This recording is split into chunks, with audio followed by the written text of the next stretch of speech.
Welcome to Profiles in Eccentricity, a show about weirdos. With your hosts, John Fahey, Aaron Peter, and Matt Brousseau.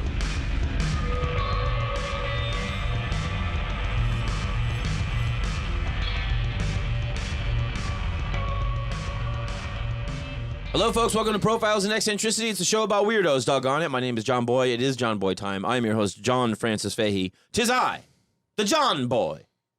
Joining me as ever, Guy Fucks. Oh, from V for Vendetta? Yes, from V for Vagina. How about you, Magneto?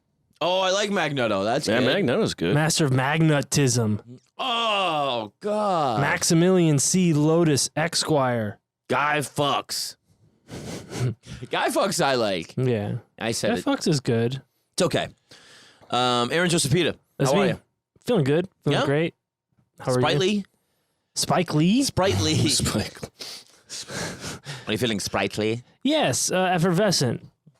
Yeah. Sure. Gassy. To your right, my left, handsome Matt Brousseau, the Gaul with it all, the Frenchman henchman, the Oh, Cape Cod Gape God. That's me. Oh, the Colossus of Loads. Son of a bitch. What? I can't go back on my word and now say it was you. I know. I give you Magneto. Magneto's fine. You know he has the power over, John. The power over magnetism. Yeah. Yeah, Yeah. no, he covered that already. And then I covered it. How about how about Moon Knight Shyamalan?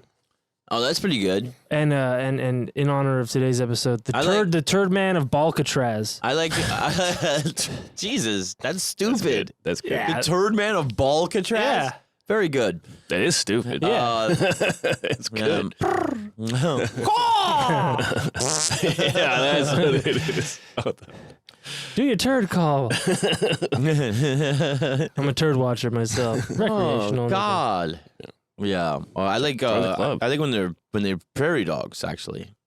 Speaking of turd watching, I read this article today about it's this new toilet that's like patented Mm-hmm. that like it scans your butthole and it like recognizes your butthole print like Nice. So there's like it's a- fingerprints? Like we all yeah, have everyone's unique and but Snowflake. I think you can like alter yours if you know what I'm saying. That's why the cops ask me for mine. They asked. They didn't have a choice. Yeah. And then it'll also like examine your excreta. You know? Oh, cool. hmm But Sometimes I like- the picture is really cool because like it'll show like the Terminator vision of it. Yeah. It shows like 15 different buttholes types. Yes. In the Vice article, there's buttholes. Wow. Yeah. They are groundbreaking. You know what I like to do is I'll just wave my Remy LaCroix fleshlight over the toilet. To bypass the security. Yeah. Yeah, and then I get in and I Yeah. can go down to the mainframe and bypass the data port and hack straight in there. And make her toilet think that she's got IBS. Just getting emails on it every day. Remy's been eating a lot of corn. LaCroix, Remy, recognize. Bop, bop, bop. So you got a Remy LaCroix anal flashlight. No, I don't. I've Fleshlight. never owned a fleshlight. I know, but you borrowed one But from the I library. just think it's funny. I think it's funny that you girls are casting their buttholes, the nuanced, beautiful, contoured, Shai-Hulud mouth. What'd you just say? The Shai-Hulud mouth. Shai-Hulud mouth? Yes. I don't know what that is. The sandworm in Dune. Finally. You like that? Oh, boy. You like that, huh? Yeah. Well, it's hard sci-fi. Yeah. Oh, yeah. Well, so will is you now. be, yeah. But yeah, they do this thing, and porn stars, they sell them. Listen, I love everybody's hustle, Oh, absolutely. but like, I'm an asshole. do you think because you bought this and it looks like? Because let me tell you, man, like It could be anybody's asshole. that could be anybody's asshole. That Well, no, we know now. Well, there that's how you is- know. There's one way to find out, Yeah. and that's by the toilet. Yeah. right, but also it's not like the inside feels the same. Okay. You don't know the that, inside John. of the fleshlight doesn't feel like the vagina either. No, mine's full of wires. You got that cyberpunk. Yeah, that's an Xbox you've been fucking. It's a PS number 2. Yeah. Now, Bummer. yeah, do you think that just some guy at the Fleshlight factory is just casting his own anus on there, and he's like, they'll never know. He's like, yeah, there'll be a documentary about him in like 10 years. Yeah, like the lady that put the cum in the cupcakes. Yeah. Oh, yeah. It'd be fucked up, yeah, because if it ever got out that these weren't like all those guys are gay now, that weren't, including you. I told you I never had one. Yeah, but you used it. I used it to break in. Break into what? Break through the closet door. You're like the Kool-Aid man coming out of the closet. Come out of the closet like the Kool-Aid. Oh yeah. Show me to the cock and balls. Man. Which is fine. Yeah, that's great. These days. Yeah. These days.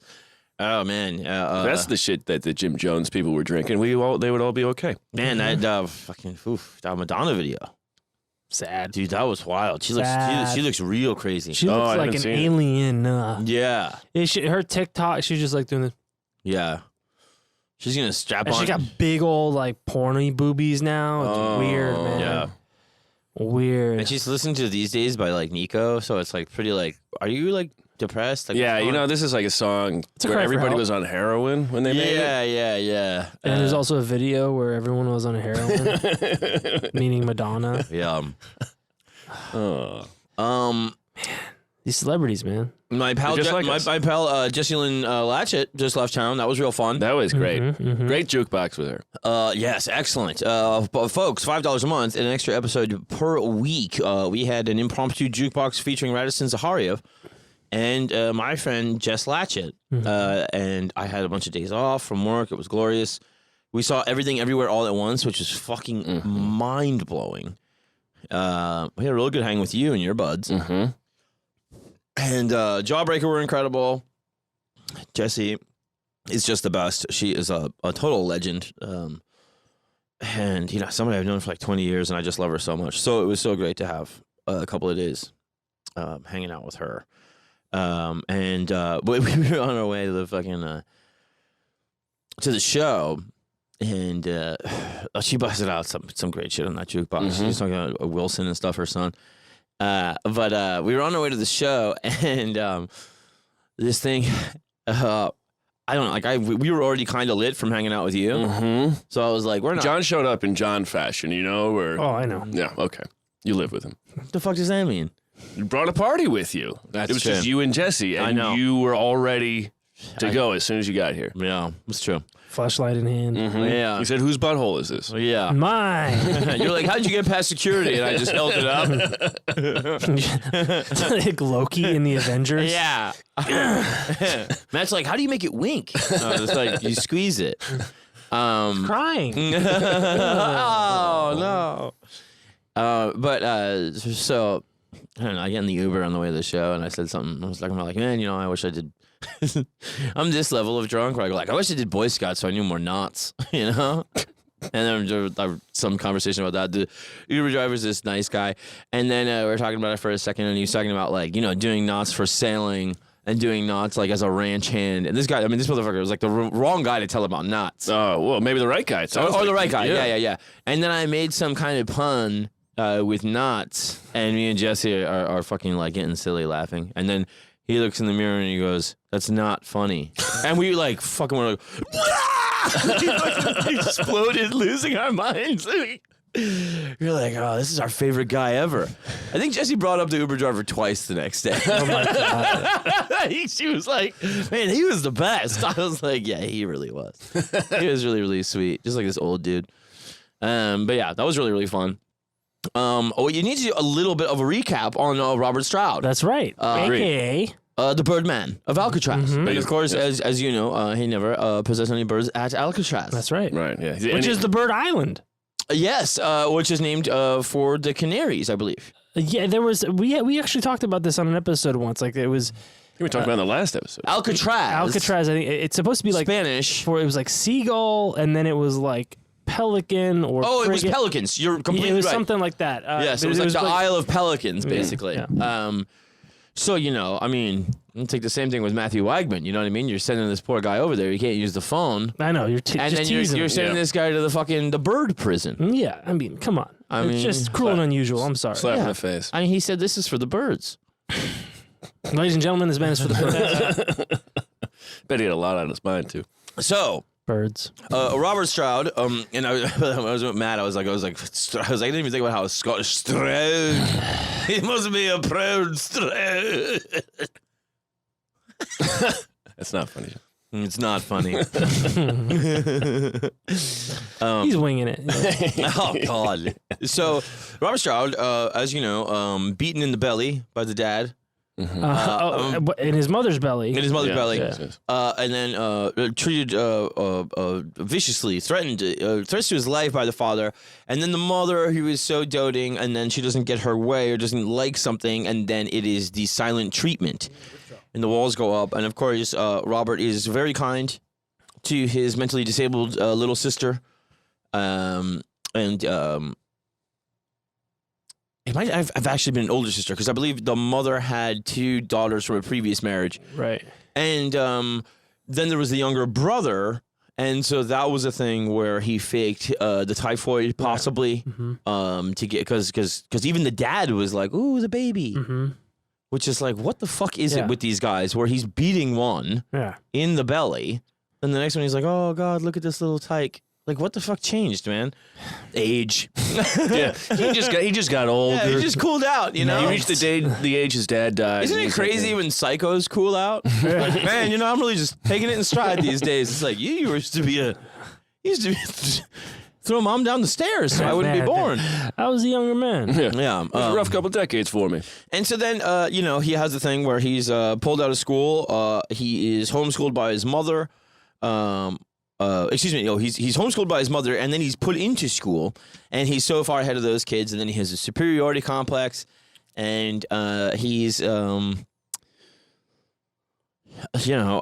up on the rail cars, abused by the boxcar men, the hobos, and Drifters. ends up Vagabonds.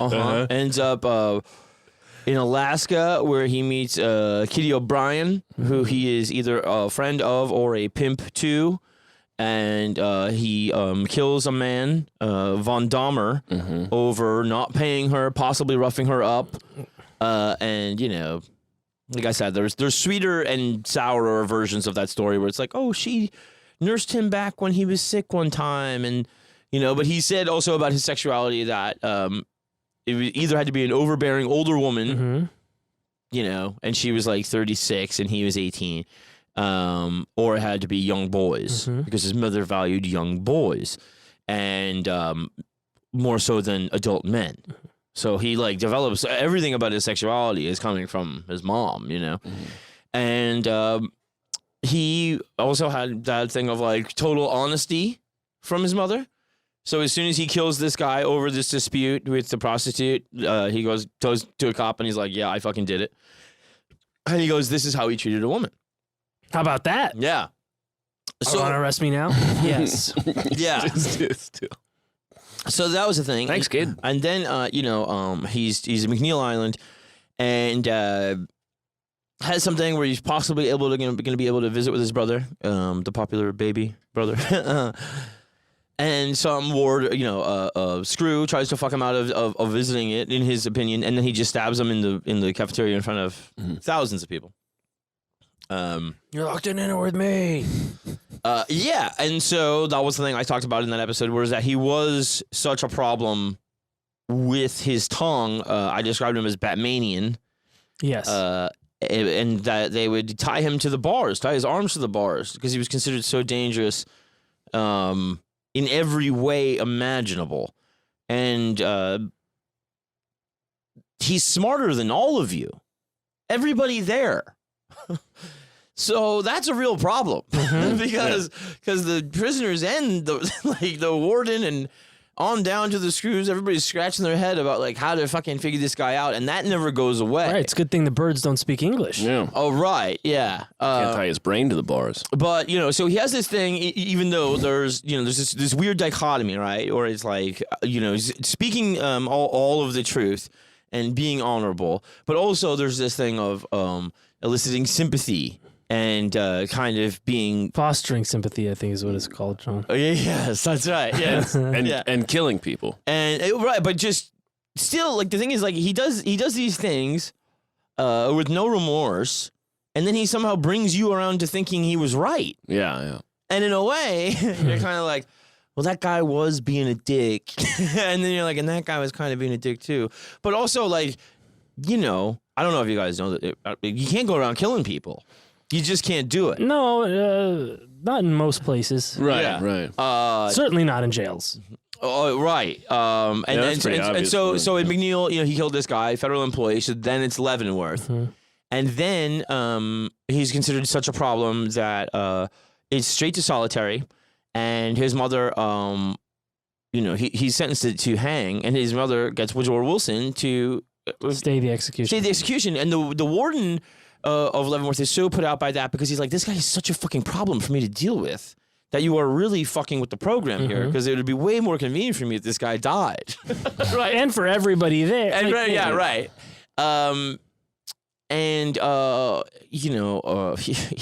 Yeah.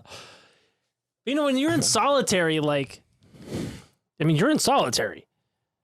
It's 23-hour lockdown. Right. So that 1 hour a day, is that problematic for you? Do a better job.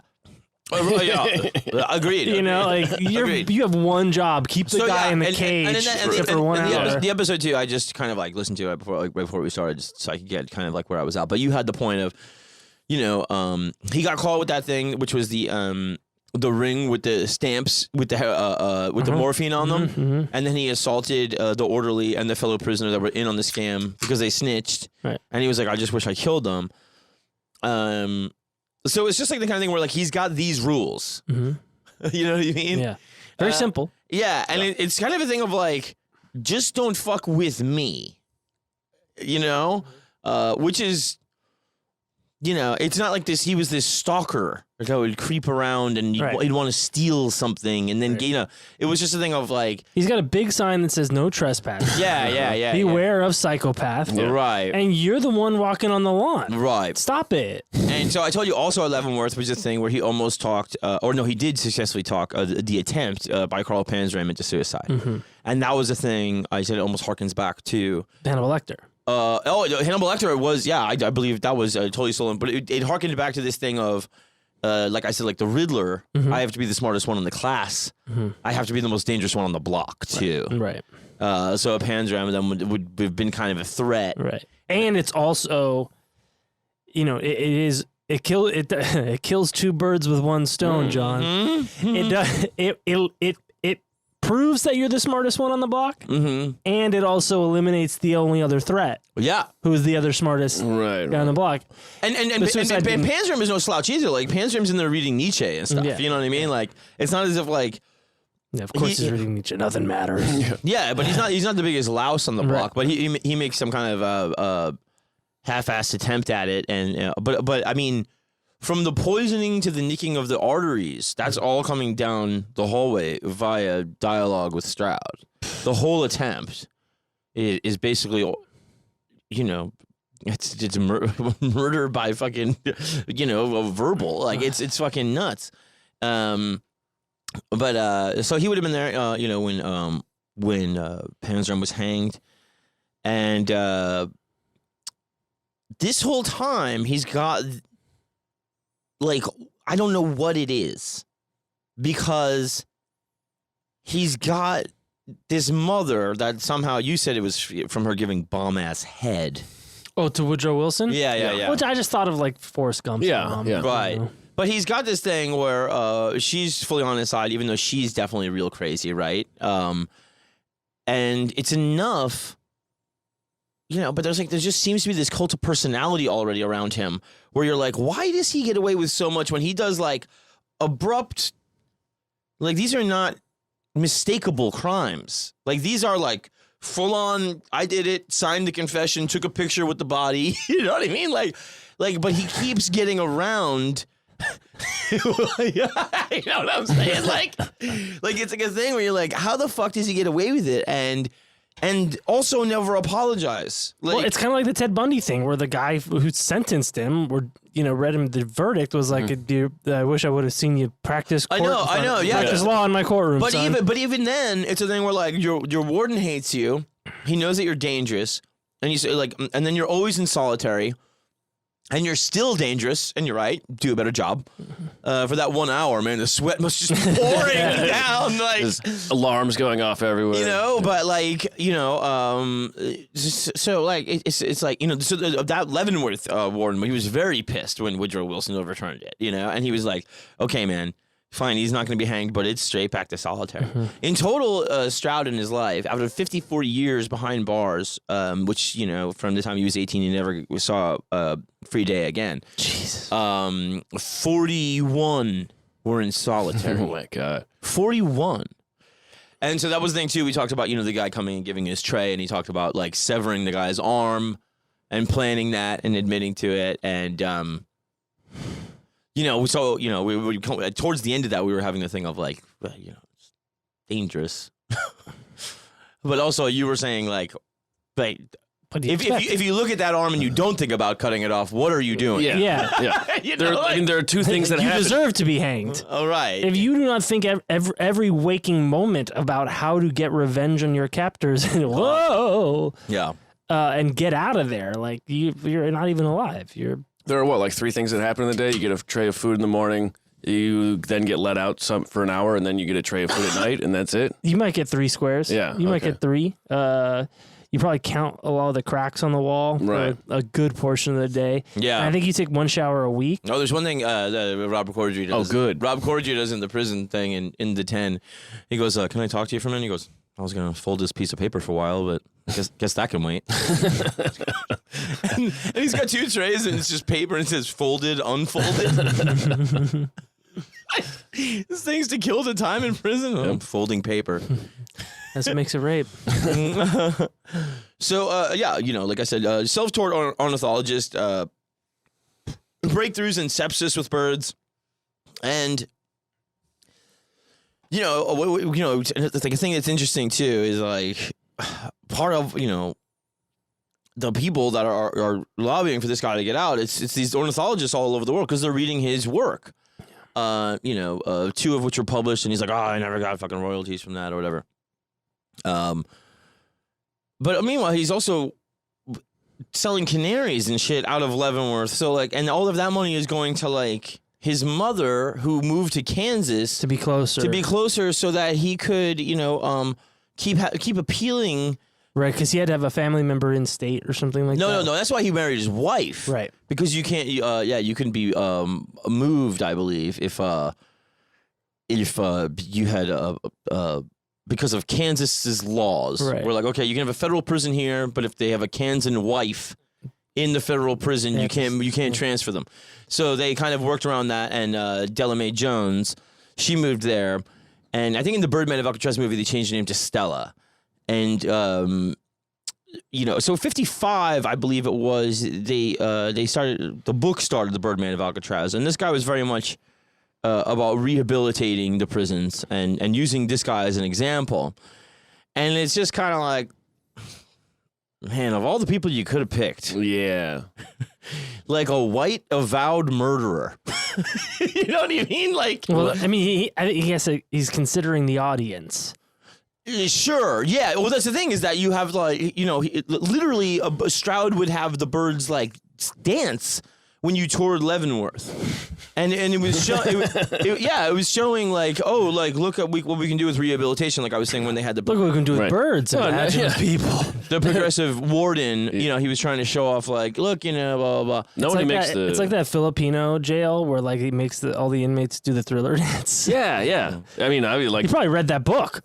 Yeah, It was like, if they can do this with birds. I mean, if no one here is a bad person now, if they could do this dance. I know. I mean, it's pretty tough to keep your like, I don't know, 5, 6, 7. your street cred when you're doing Dun, dun, dun, dun, dun, dun. Yeah. I mean, I don't know. Michael Jackson was very tough in those videos.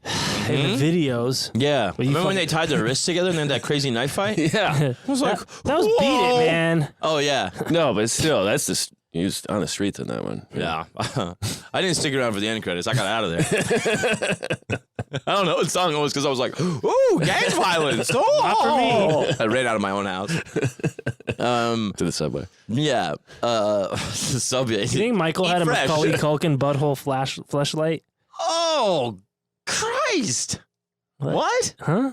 Do you think Michael Jackson had a Macaulay Culkin butthole flashlight? If he didn't, he had one in his mind. Mm-hmm. How He mad- could have how- recreated a completely memory. How mad do you think Macaulay Culkin is that like he swore up and down under oath all the time that Michael Jackson never did anything funny, and then now the world is just like that motherfucker was fucking some kids. Right. Well, it's a brilliant strategy move by Michael. Yeah. To not fuck Corey Feldman or the most the most fuckable kid of all time. In his eyes. Right. In his eyes. In his eyes. Yeah, not my opinion. Aaron Joseph Pita. That Phil Collins song in your eyes? Yeah. Yeah. He's like, I'm not a pedophile. That's this sorry motherfucker here. Look at this little man. If I don't hit on him, it's nuts, right? How could I be a pedophile?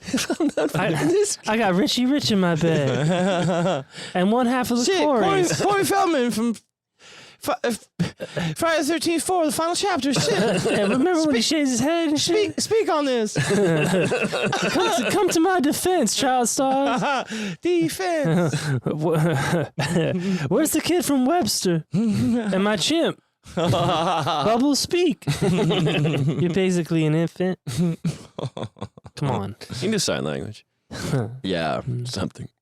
Do something, Bubbles. Jesus. So, Stroud. Do something, Bubbles. Yeah. Come on, you're just a sidekick. He's got Bubbles from The Wire. So he's got this thing where like he's always pushing too, right? Because you have first of all the stay of execution, big deal. Solitary confinement for the rest of your life, not so fun. But still, 2 cells. One is just for birds. So he has 2 solitary confinement cells? Yes, 2. But So also, he has like but 10 also- feet to move But also, around. like, man, like they're fucking disgusting. Yeah, of course. They're covered in Bird bird shit, Yeah. feathers. Yeah. Yeah. And he brought the feathers in. Yeah. Makes his own pillows. Yeah. This is where I lay my head. You can lay down. He too. did like a big native headdress. It was very problematic. No. No, he didn't. Yeah, Of course he did. I mean, now I'm going to start hating this guy. Cancel this man. I know. But so like he's what? There's some people that would be the final straw.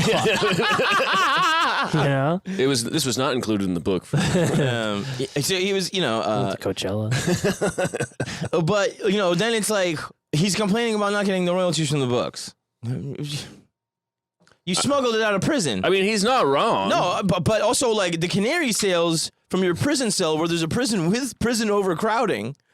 That money goes. You have your own secretary because you get so much mail. Was the secretary a prisoner too? No, the secretary is hired because they got to open everything and make sure there's no right, bullshit, right. none of these fucking morphine stamps. Right. No, You know? can't be a burden. This thing. Right, and so, but he's doing so much trade the world over with ornithologists and studies and all that stuff, and then the actual sale of canaries, like I said, J. Edgar Hoover bought one, which is fucking insane, of all people. Oh, he loves birds. Um, He likes the bird cage. yeah, the cage. And he just keeps kind of pushing it. You know what I mean? I Like, mean, why not? Yeah. I guess, yeah, you're getting away with it. I mean, what are they going to do? Kill him? So they wrote yeah, Double Jeopardy, baby. He wrote two books about birds, diseases in birds, and then he did one that was Children's book. history of like the penal system, right? So that's basically him doing the Panzram thing, which is just sticking it to Yeah. look at these fucking sadistic assholes. These fucking people suck, you know? Yeah, you know who's also in cages? Me. Yeah, right. But like, So that one they wouldn't let it get out because also he talks about his homosexuality in that. And he was known as a dangerous homosexual. Oh, you think? Yes. And which is like a thing where you go like He tricked most of us straight guys into fucking him. It's dangerous. that's what I'm saying, man. It's a thing where you go like the word homosexual is just so unnecessary because it goes like someone goes like there's a dangerous guy in the list and somebody's like is he gay? He's a homosexual and a murderer. I mean, Yeah. It's that he's so gay, it's dangerous. I know. It's like that thing where like you're like, oh, I'm gonna get it. Yeah, don't get too kinda close. Shit. He'll steal your dick and he won't give it back. I know. It's like that thing where you go like, man, he's gonna fucking convince you. Hey, come here, you fucking madman. Get that crazy old ball back over here. Oh my God. I'm gonna lick the fucking thing. It smells like bird shit. I don't care. Man, you are nuts. So are these. Yeah, say. Wow, I didn't know I was gay until he called He me over. starts shaking him up like the Ultimate Warrior on the ropes. Your cream rises. That's Macho Man. You ever see you should just watch the Ultimate Warrior shake ropes. It's amazing. What's the phrasing on I that? love when he shakes his rope. Yeah. I heard this great thing on Bert Kreischer tell this story about he's like his kids would go to the kids went to the same school as Fred Savage's kid for 100 years. Oh, he's a savage. Yeah, and he's with the other parents, Bert, and they just see how like great Fred is. He's like a normal guy, right? And he's great with the kids, and he's great with the other parents. And Bert, he tells the other parents like, it's just so great to see he's just so cool and so well adjusted, considering who his father is. And the other parents are like, oh, and he goes, Randy the Macho Man. Oh my God. And the other parents like believed it for. Oh my God, that's awesome. And when they found out, they were not happy. and That's shit. so funny. Oh Yeah. I heard Paul was Marilyn Manson. Good grief. But so yeah, he's got this thing going with this ornithologist woman, the pen pal Della Mae Jones. She becomes his wife through the mail, and the prison is really pissed about that because then it means he can't be moved, right? And now he's straight. yeah. It's a real bummer Now for a he's lot of just- those guys. Well, it's not a real bummer. Yeah. He's a dangerous homosexual. 1 hour a day. Watch out. All right. We got T-minus 3 minutes till he comes here and he butt fucks all of us. Yeah. See, some of us, he talks us into it. I'm already pantsless. So yeah, he's got all of this laboratory equipment and all of these fucking birds and stuff, and the laboratory equipment is fucking for this advancement of this medicine, which he's making serious strides in. Like I said, cures, which is wild. Yeah, This the is fact like- that they let it happen, which is one, a testament to like his importance and skill, and but like they fucking trusted him just to have all these beakers and shit. Like Right. he could be making, I don't know, C4 or plastique or something. He could be making anything in there. Oh, well, what it turned out to be, Aaron, was good old fashioned booze.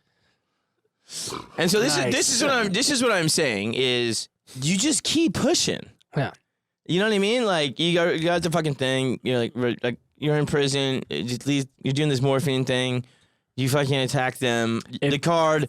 Then it's like now I'm the Birdman. Now I'm famous. This guy's fucking writing a book about me. Burt Lancaster comes to see him while he's studying to do the movie. And Burt Lancaster's like, I understand you're a dangerous homosexual. Can you show me? Yeah.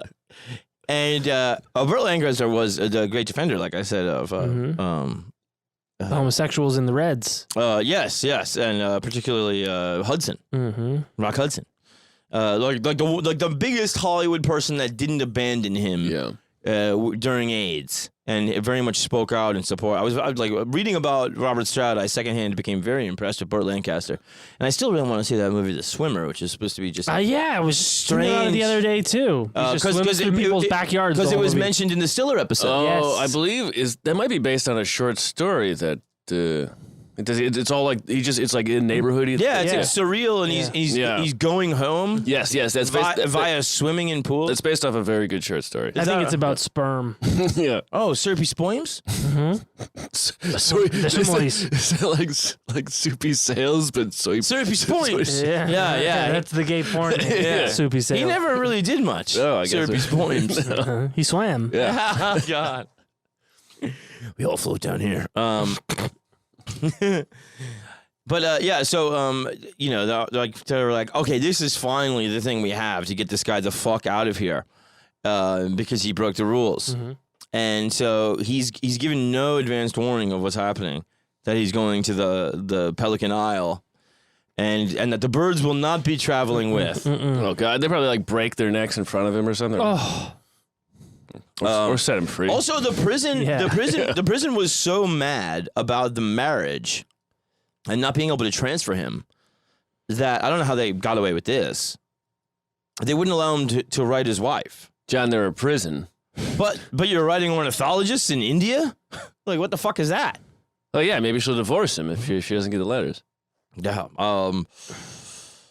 But also the other crazy thing about the marriage was sex. Was that his mother completely turned her back again, and was just like, my son, like, women are no good for my son. He met one time in Alaska, and that turned into a whole thing. Strictly boys and birds for my boy. But yeah, it was a thing where like you see her, not English, I guess, and she actually started trying to stop him getting out of prison.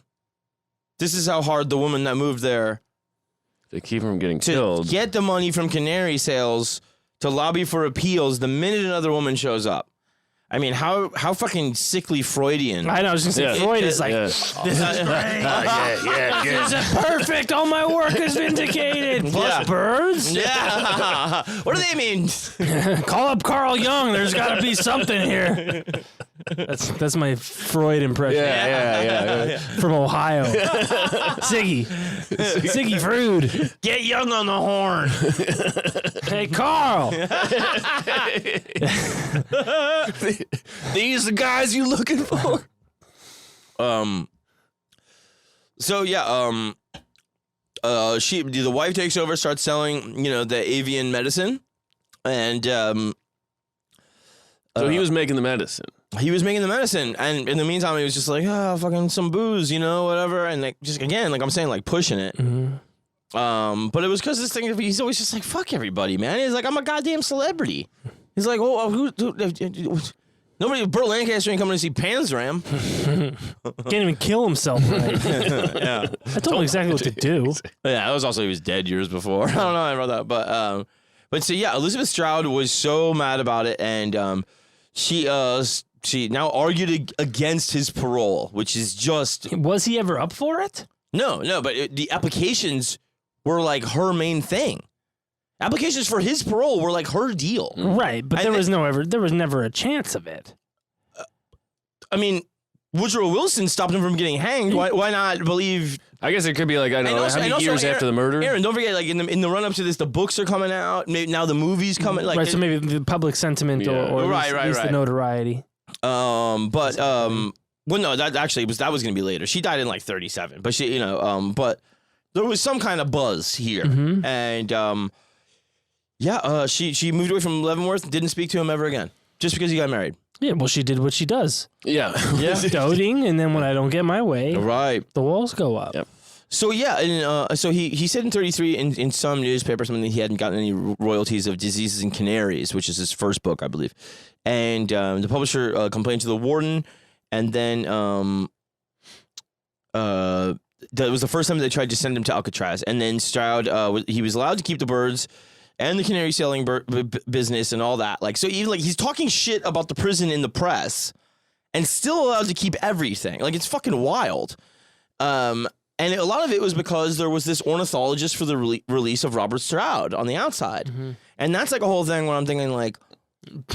That's the big bird lobby. Yeah, so you get exactly. Yeah, but there's a thing there too where, and I don't mean to overgeneralize, but there's a thing where you go like, people that are too into animals can get weird. Yeah, they can get anti-human. They can get very anti-human, and they're like, so he killed a couple of guys. He fixed about 40 birds. Exactly. If you add those 40 birds up together, they form two humans. Now put them in a trench coat. And have them start flapping. And the guys... All of a sudden, you teach them the Thriller dance. They can go into movies now. They become some kind of bird Voltron. They can jack off, but they don't have a penis. We're going to call it Vulturon. Oh, that's pretty good. You like that? Yeah. Did you write that down beforehand? No. You should. So he's finding the distillery, and so they're like, all right, man, you need to get the fuck out of here. And there's bird shit all over the place. Plus, he's dangerous, and you're going to Alcatraz, baby. No, there is bird shit everywhere there. 10 minutes notice he got. And, oh my god. Yeah, 1941, 10 minutes notice. He had to drink a lot of wine, and they say he wasn't allowed to bring his beloved birds. And you go like, beloved. Mm-hmm. Did he? Yeah, did he actually love the birds, or did he love the he loved cutting them open. The process of it, or like what it brought him. Yeah, the god. This ability to flex on people from a prison cell. Yeah. The only thing that kept his mind, together. So, he was in the hospital wing at the penitentiary after 6 years in segregation. In 43, the psychiatrist Romney Ritchie diagnosed him as a psychopath, which you had questions about before. It gave him an IQ of 112. Before that, they said it was 116 at Leavenworth. And that's when he wrote an autobiography called Bobby, which, as he liked to be called, as I told you. And then looking outward, a history of the U.S. prison system from colonial times to the formation of the Bureau of Prisons. And a judge ruled that he had the right to keep such manuscripts. But he said the warden was okay to ban them from publication. Those didn't come out till. But they eventually did see the light of day? Oh yeah, I have Looking Outwardly. Oh yeah. Yeah. What about I Know Why the Cage Birds? Different. Yeah, probably. He wasn't a singer. Donald Hurley, a guard at Alcatraz, said. His father was a guard at Alcatraz. He said, whenever Stroud was around anyone, which was seldom, he was watched very closely as prison officials were very aware of his overt homosexual tendencies. Oh, God, here he comes. Firsthand. Yeah. He said he was always in, quote-unquote, dog block, or the solitary confinement, or in the hospital because he was aggressive homosexual with a bad temper. And he loved eating bad meat. I mean, I like the bad temper part. Where he's like, man, I'm in a bad mood. I'm gonna fuck somebody straight up the ass. But if he was in a good mood, that's fun. Yeah, not a woman. I'll say that. I'm aggressive and I'm in a good mood. Good mood, you gotta reach around. So it was. Hey, I'm gonna fuck you up the ass. February '63. The book came out in '55. The inspiration for the Birdman of Alcatraz. He meets with Burt Lancaster in '63, and he was never allowed to read the book. He was never allowed to see the film, and he told Lancaster that one of the things that was stopping him from getting parole was that he was an admitted homosexual. And Lancaster quoted Stroud as saying, "Let's face it, I am 73 years old. Does that answer your question about whether I would be a dangerous homosexual?" Which is like, I don't know, man. I've seen some 73-year-olds have some moves. You know? I'm only dangerous if you're a big, overbearing older woman. Yeah. He was allowed access at Alcatraz to the library. He studied law. He was occasionally playing chess with one of the guards. He was petitioning the government that his long-term prison term amounted to cruel and unusual punishment. I would say it definitely did with the solitary. 44 years, 40-something years? 41, I believe. And that's... So 1959, the Medical Center for Federal Prisons in Springfield, Missouri took him, and he was just working in the print section. Licking stamps, hoping. Yeah. One of these. And he died the day before JFK in 1963. So he was ruled out. Age of 73. 42 were spent in solitary. 54 years behind bars. There was a historian that said he had a superior intellect, a first-rate ornithologist and author, but extremely dangerous and menacing psychopath, disliked and distrusted by his jailers and fellow inmates. By his last years, his behavior had improved and he was viewed more favorably. The judge considered him to be modest, no longer a danger to society, and having a genuine love for birds. Given the level of his notoriety, the crimes he committed were unremarkable, especially as the assaults he committed had clear cause. So this is the thing, like, this guy must have been just very charismatic about being like, well, he fucked me over. What'd you think I was going to do? Yeah. So, confirmed kills.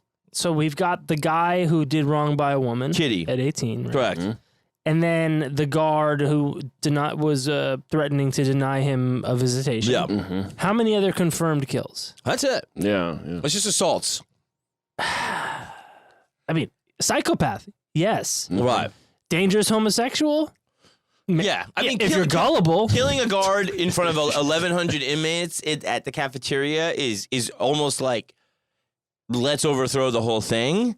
So the crackdown from it is going to be severe. Yeah, exponentially more. But also punitive. So here's the thing: is I guess what I'm asking you guys is, what is this thing where people want to see somebody that's good at something have their behavior overlooked? Is one thing, very apropos Michael Jackson, and then another is like not so much Will Smith. Another thing is like, you know, what is it about this guy where he gets away with so much while giving so little is very fascinating to me. I was kind of drawn to him because I like that he just basically tells people like straight up like, don't do that, or I'm gonna do something, you know. Also, there's this idea of I hate the idea of incarceration, but it's, I mean, dangerous is dangerous. There is a space for that. Like there is dangerous is dangerous, and so it's a thing where it's like, I don't want you to be in jail either, but like you can't just, if you have a bad day, you can't kill a guy. Right. Also, you know, those days were when he was a young man, and you do stupid shit. I mean, it doesn't like, you know, justify any of it. But he was probably not the same person.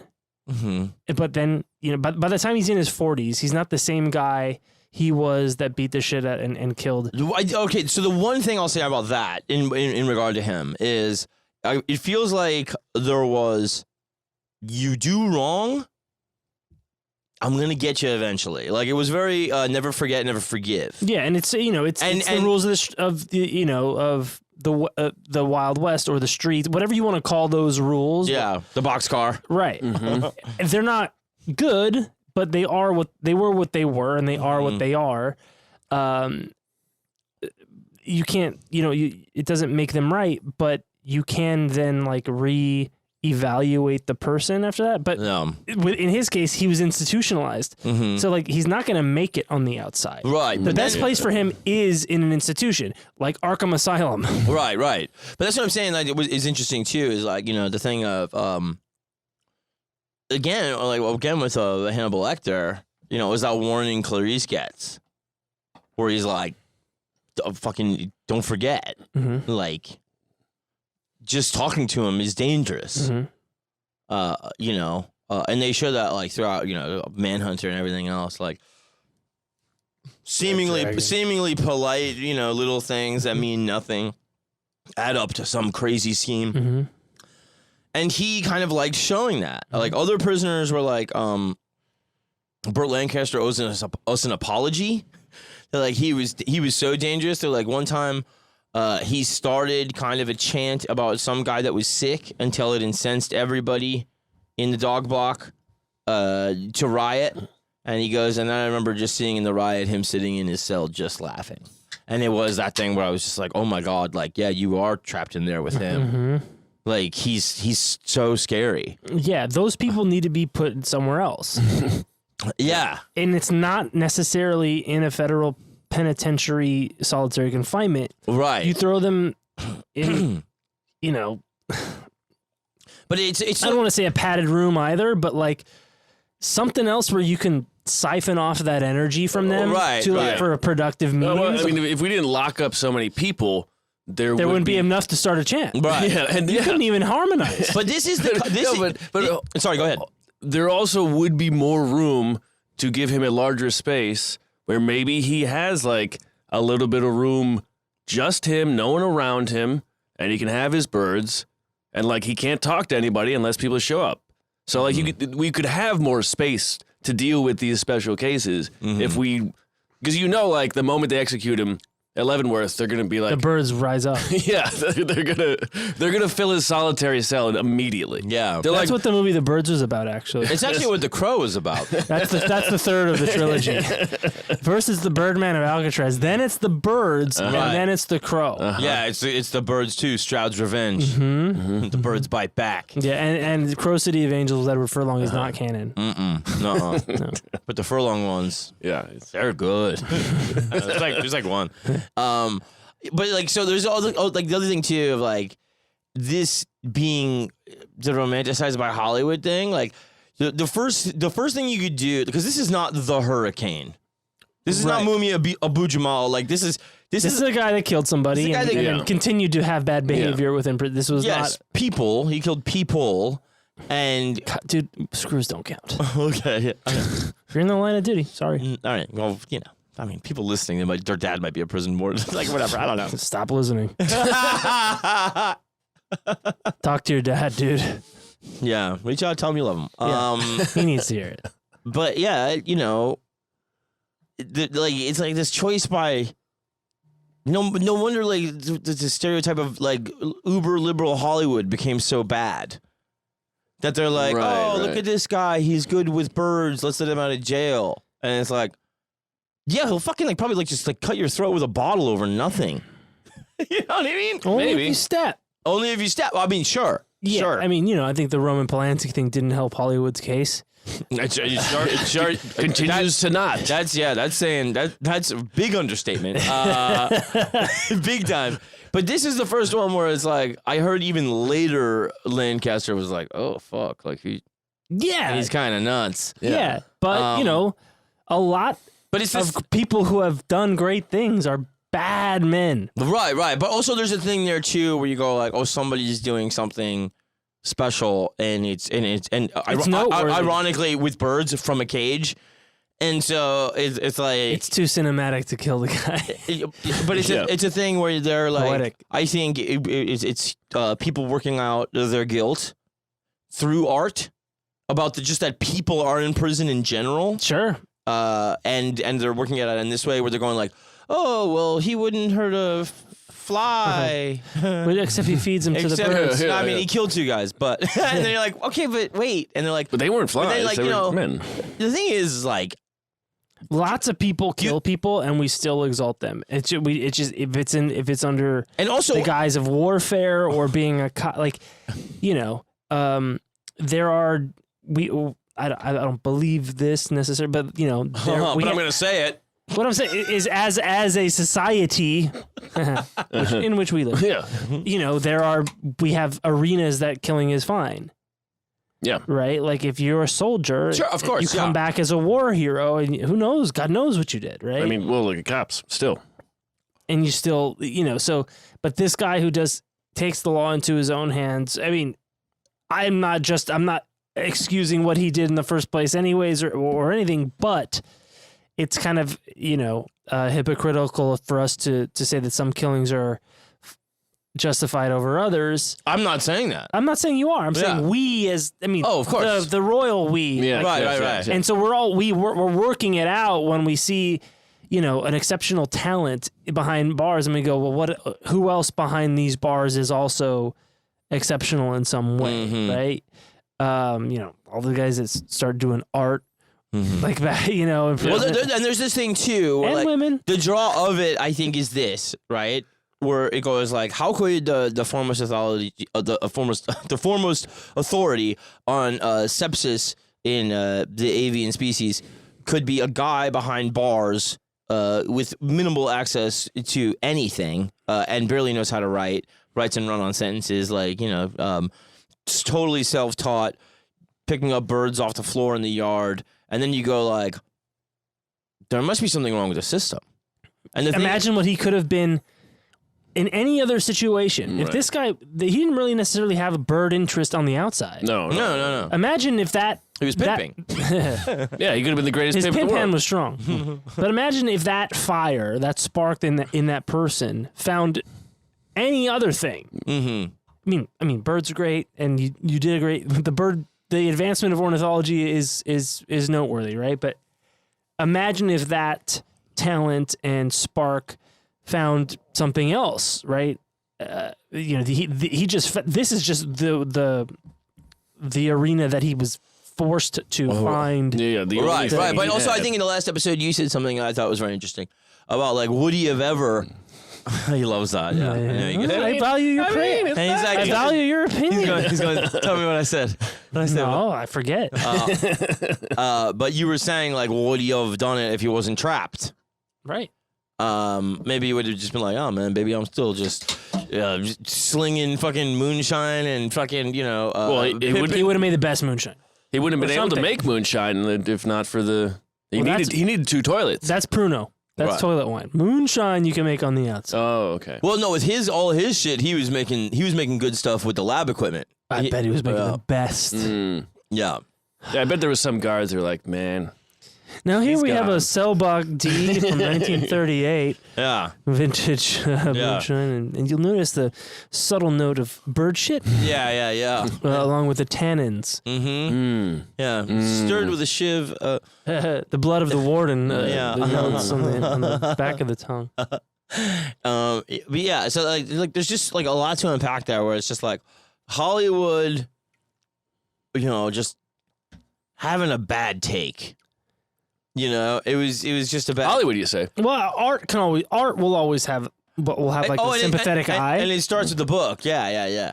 and that's the job of the artist is to be like, well, Well, also, what if? but Yeah. also, what's coming through there, I think, is the idea that the guy wants to repair his life and crimes by virtue of fixing birds.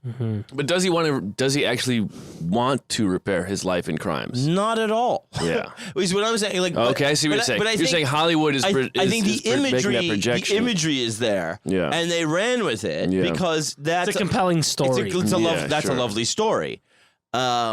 Doesn't matter if that's who the guy was. Right. It doesn't. No, mostly it was really just a intelligence flex. Yeah. That was most. And an outlet for that fight. Like, Yeah. you have to have some like some pressure release valve for that kind of intellect. His brain is craving it. And the thing, and then it was just like, well, for my next trick, usually the next trick was a new challenge to the authority, because he almost was like so cavalier and narcissistic that he basically believed that he could talk himself out of prison.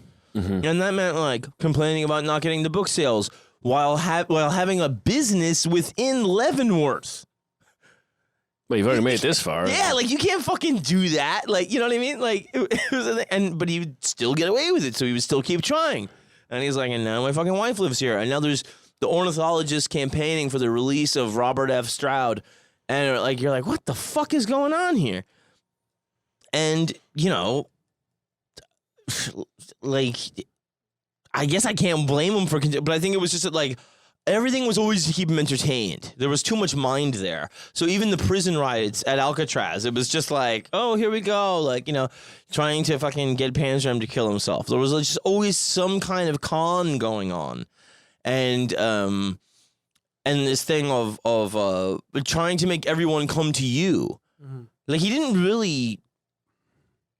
He didn't have a choice, really. But Yeah, but there's also like because of like the stuff with his mom and like not lying, it wasn't like he was claiming self-defense.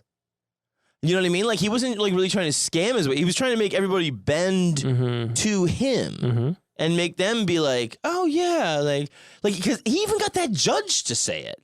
He got a fucking judge to say like, oh yeah, these motherfuckers had it coming, man. Like, Well, a lot of people can be judges.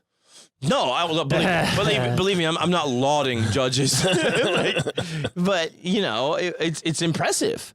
It is impressive, and part of that, I don't know how much of that was intentional, other than his just personality type, was like, listen, I'll fuck somebody up if they step, and here the rules are very clear. don't fuck with women, don't fuck with my birds, and just don't snitch, leave me alone. Yeah, right. And so you can, it's kind of like Bernie Getz back in New York, like right. He fucking murked some kids on the subway, and like he got all this like public praise from the great unwashed of New York because of the optics of what he did. He shot some fucking kids. Yeah, and if certain crimes look better in the public eye if it fits like a narrative. And with him, the crimes that he committed were like, well, this guy had it coming because he hit his whore and or didn't pay him. Right. And the guy. But I think also part of that too, because like we're going back and you're going like, okay, well, so that's Alaska in like what are we talking about? 1908 maybe.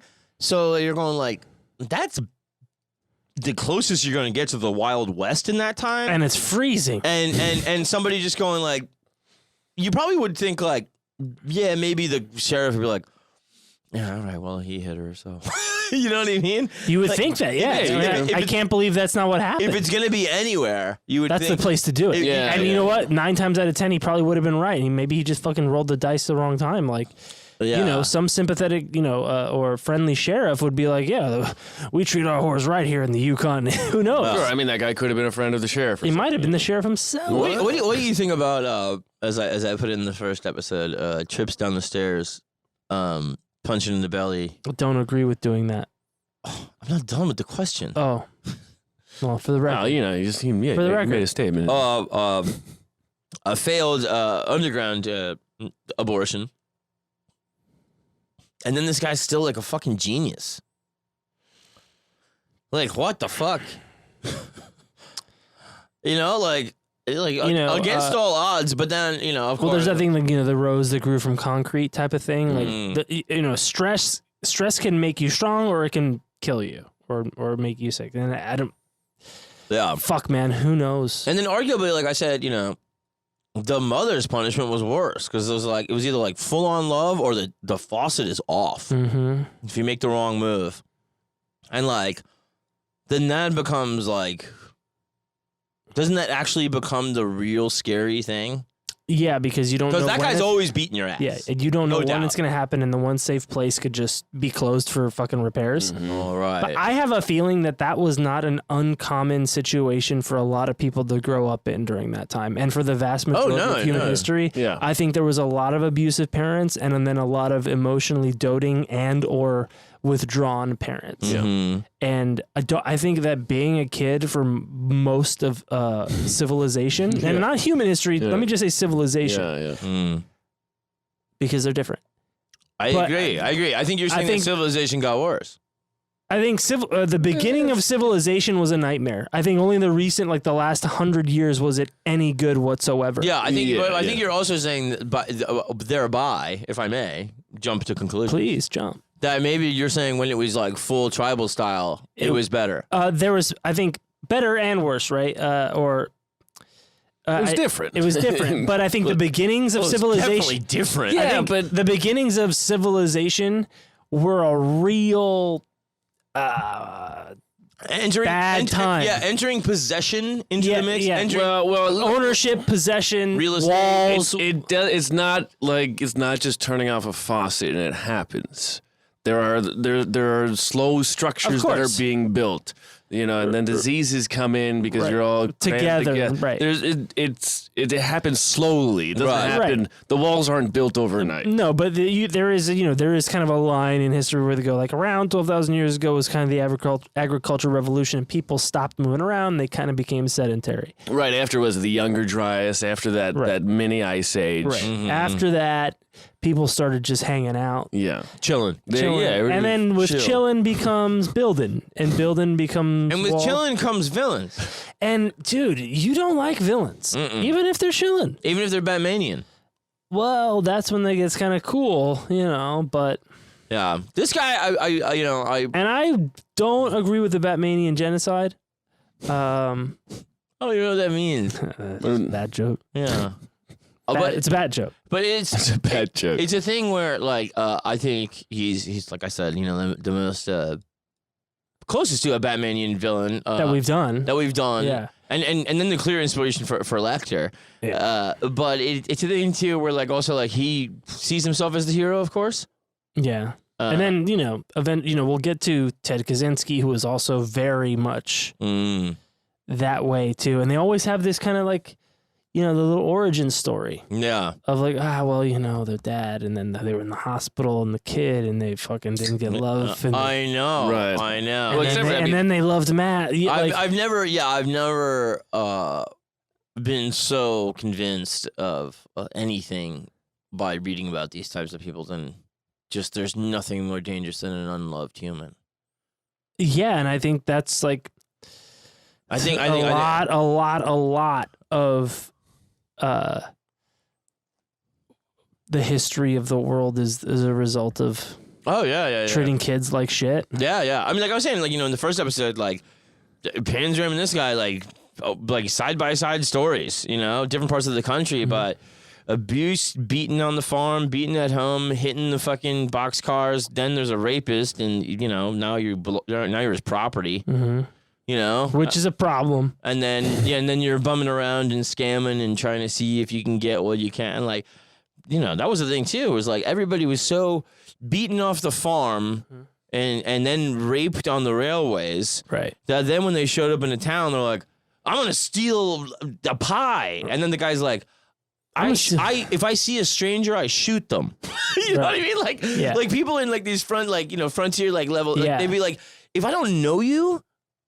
Right. Dude. And that's where get the fuck out. And that's where like, that idea of the unloved child or the abused child, like you can offset that nightmare situation because, we all know people that have been abused, or at least anecdotally, that turn out great or even exceptional.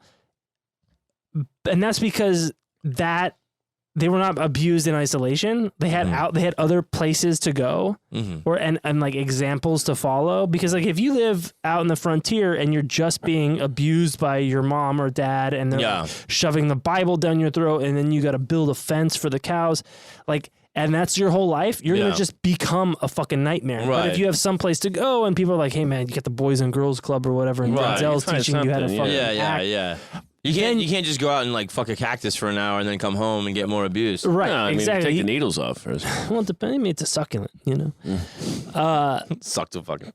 And that's the importance of like, where they going back to pre-nuclear family civilization, like everyone, there were other people, extended family, friends, people around would be like, listen, man, don't listen to your fucking dad. I know he beats the shit out of you, but like, that's not like the whole of existence. Exactly. And he's a piece of shit, and he might be right about these things, and your mom loves you. I know, yeah. There is something to other evidence hitting the table. Yeah. And you just go like, oh, this is not all of reality. Yeah, this isn't how it's supposed to be. Like, okay, then like a lot of times you'll be fine, or hopefully you will, or better than you would have been otherwise. I think in general, I think that's a pretty good rule. But there's also examples of people who are well loved by terrible people, and they became terrible people because they.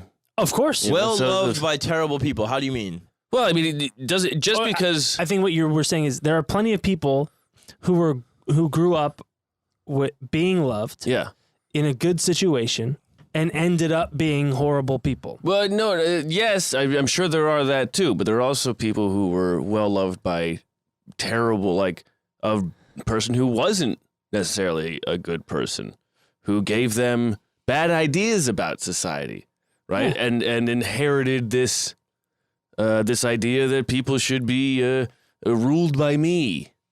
And they, well, so you got to give me an example here. So, like sons of the Rockefellers or something, like right? Maybe they were like they could have been well loved.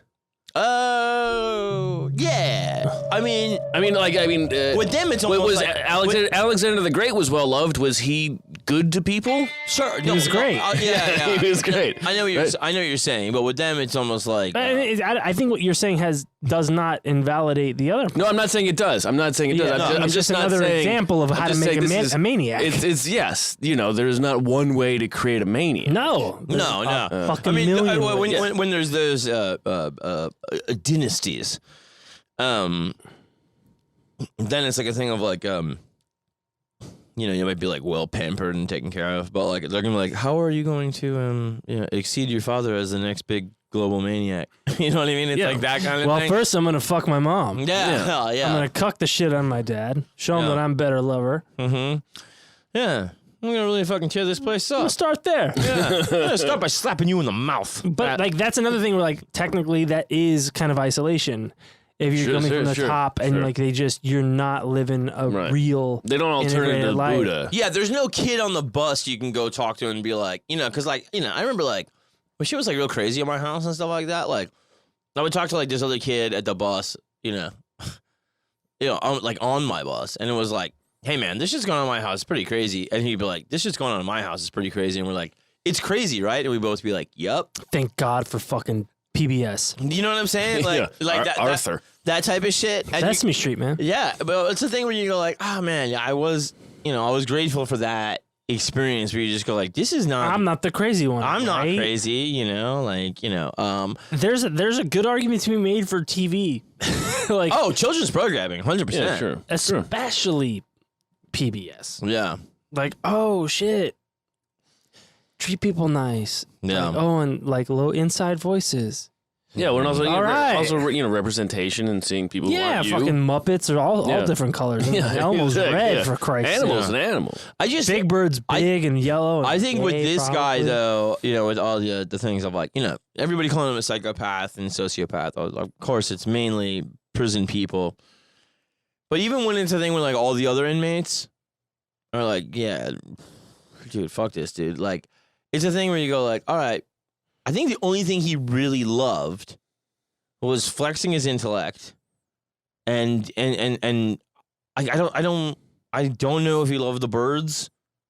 I don't know, like The fact that we don't know probably means no. yeah, but you because know what I'm it seems like that would be like a very strong. I know I don't want to theme. jump to like harsh conclusions or anything. Sure. But there's a thing where I just go like, looking at everything that I've taken in, I go like, I feel like maybe the only thing that was really burning inside you was the rage, like against like everything that was like keeping you incarcerated while you felt so intellectually superior.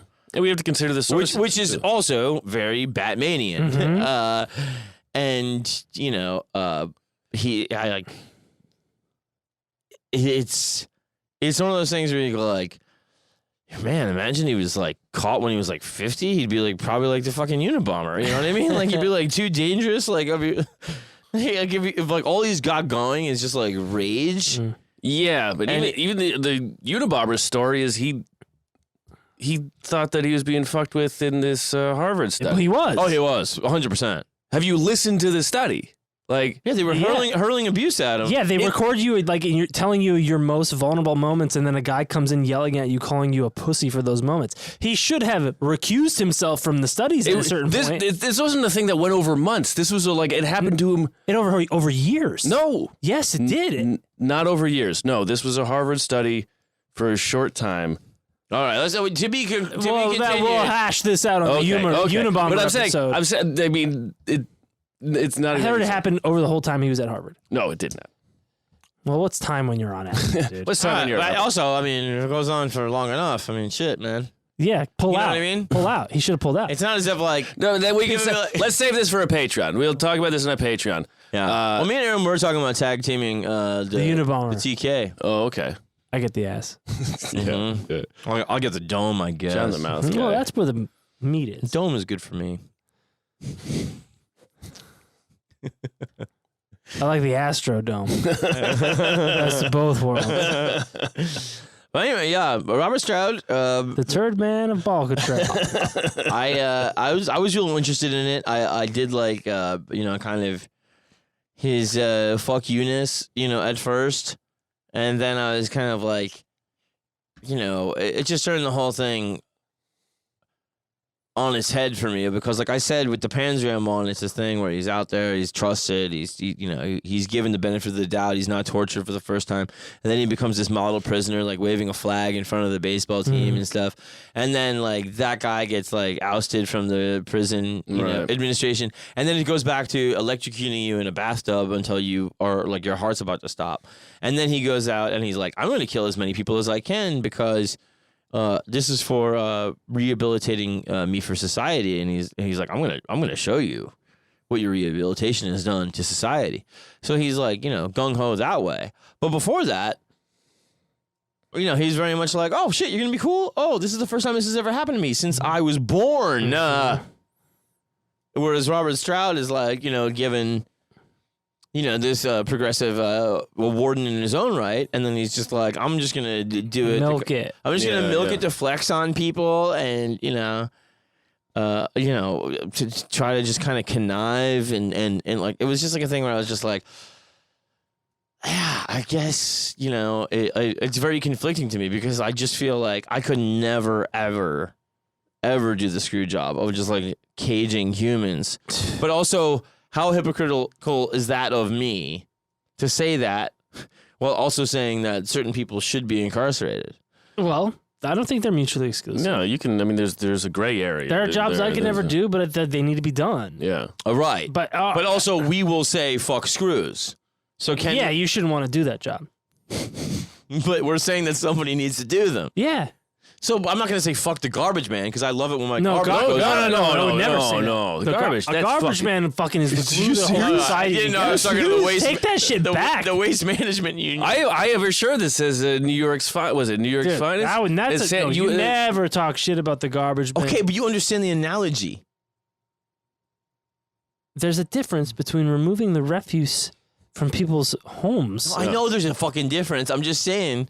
We're saying that the job is necessary. Yes, but I would argue that the necessity of that job has been overblown.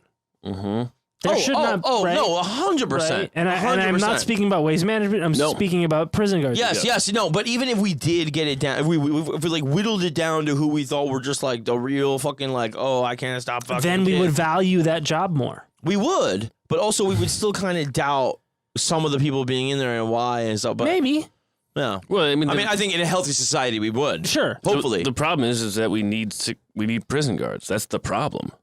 Like we need too many prison guards because we have too many people in prison. Yeah. And so the good ones were hired immediately.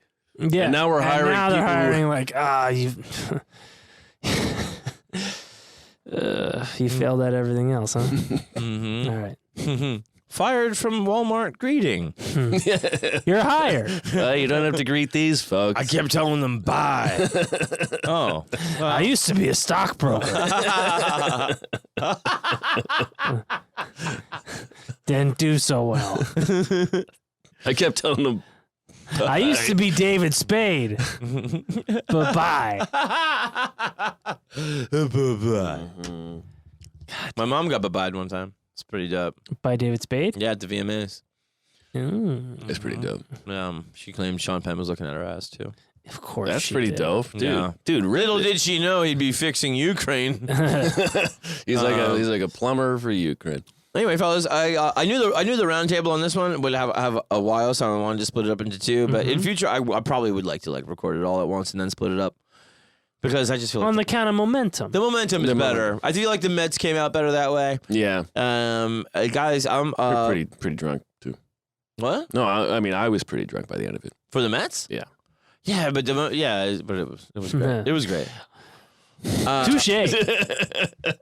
Guys, I love you boys. Hey, I love you too. Love you too. You guys are uncontrollably handsome. It is tough. It's under control now. I know that now. Yeah. I'm going to say goodnight. My name is John Fahey. I'm Aaron Pita. Meproso. Good night, everybody. We love you. Good night.